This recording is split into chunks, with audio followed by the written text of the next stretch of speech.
How to rig the ERS for some of the built-in features of simplifying a knot pass, make it a little bit quicker using a little less gear than doing your traditional hokey hitch or radian release hitch.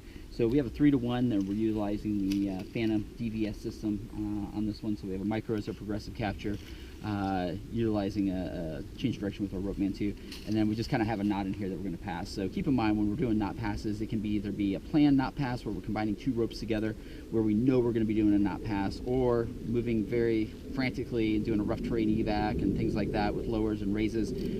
Sometimes we just find knots in our rope. So this also will help for the unexpected knot that you may find. So whenever we're doing hauls or raises, we're always rigging into the shelf of the system. If we're doing lowers, we always start from this portion. That'll make sense here in a second. So as we're rigging, we have it rigged into our shelf because it's a raise, and that's going to be kind of our natural progression to be able to pass that knot. And then below here, we have a carabiner rigged up for a contingency with the element Purcell from the DVS system already rigged on there, just in case we need to transfer that load. So as we're coming in and we're doing our regular haul system and we're working on that 3-to-1, we see that knot coming in close.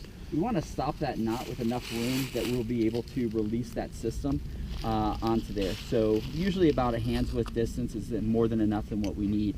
So as soon as we get to that point, now we need to transfer this load. So that's where this portion comes into. So we have this rig down here. We can actually have this rigged anywhere. This will just kind of simplify the process a little bit for us. And all we're going to do is put our element Purcell in there. And just real quick too, we have it in a loaded position, which means it's the shortest position. So as it extends out, it gets longer and longer. So we always keep it in the loaded position for our contingency for not passing. So this is just going to cook into the carabiner here.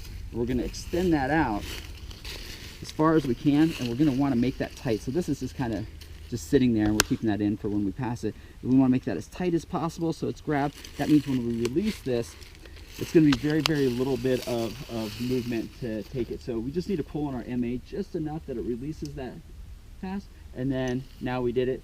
And so once this is out, we're no longer on this system, we're now on this system. So this is kind of where the magic is here. As we take this off, and we can keep our carabiner in here if we want to, just for contingency type stuff.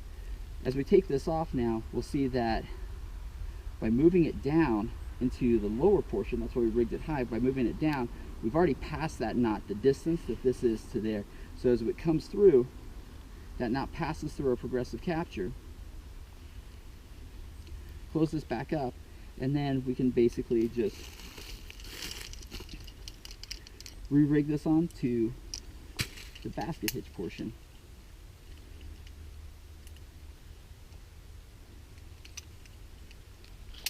It's on here.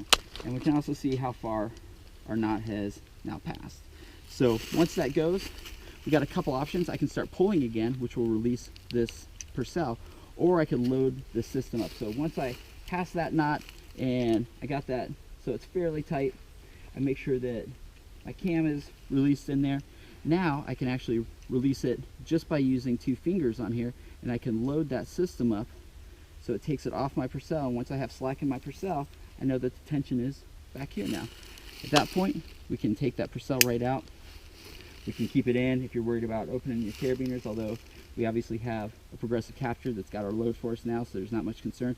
Put that back into the loaded position, and it's ready to go.